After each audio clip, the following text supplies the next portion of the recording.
இந்த பிரபஞ்சத்தில் தேவர்கள் வாழும் ஸ்வர்கலோகத்தில் ஒரு மாபெரும் அரசர் இருந்தார். அவர்தான் உத்தானபாதன்.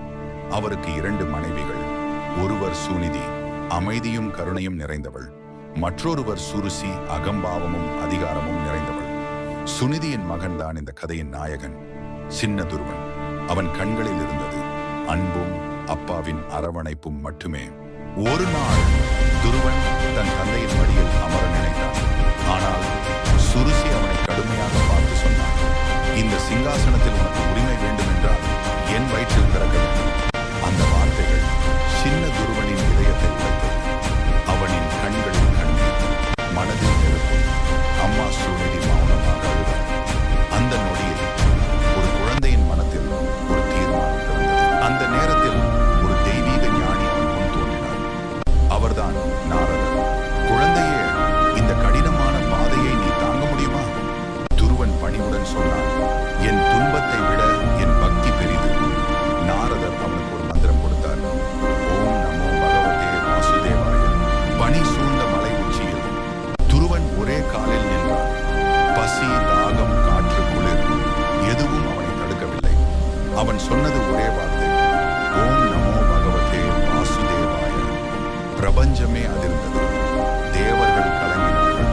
துருவன் கண்களில் கண்ணீர். என் அப்பாவின் மடியில் அமர ஒரு இடம் வேண்டும். நாராயணன் அவன் தலையில் கை வைத்தார். நீ என்றும் அழியாத நட்சத்திரமாக இருப்பாய். அந்த நாளிலிருந்து வானத்தில் ஒளிரும் ஒரு நிலையான நட்சத்திரம். அதுதான் துருவ நட்சத்திரம்.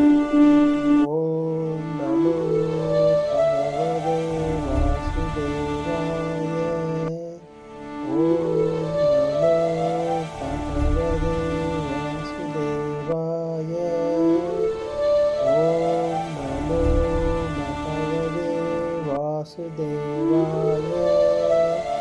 ஓம் நமோ பகவதே வாசுதேவாய.